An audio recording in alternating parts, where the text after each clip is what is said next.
Welcome to the Tech Egg. Don't get scrambled. Enjoy the video. You start by launching Opera GX and confirming it's updated. This prevents quirks. Open Settings, type VPN in the search box, then toggle the VPN switch on. Enable the VPN badge in the address bar so you can control it quickly.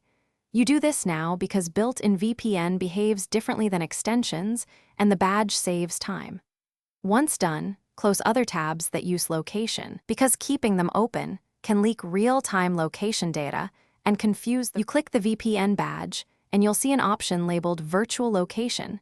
Choose the country you want, or leave it on automatic for the fastest server. Make sure the VPN indicator shows connected. That confirms Opera routed traffic through the chosen region. Then reload the site you need and clear the page cache if content doesn't reflect the new region, because some sites cache by IP. If a service blocks the selected country, switch to another nearby region and test again.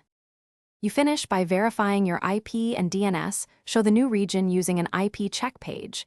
This proves the change worked. If something still routes from your real location, disable any system VPN or proxy and turn off location services because they can conflict. Make sure to restart Opera GX after adjustments so the browser applies DNS and routing changes cleanly. One tip: if pages detect your real country, switch the VPN off and on, then pick a different virtual location. Many detection systems flag popular exit nodes. Thanks for watching. Consider subscribing if I helped unscramble your problems.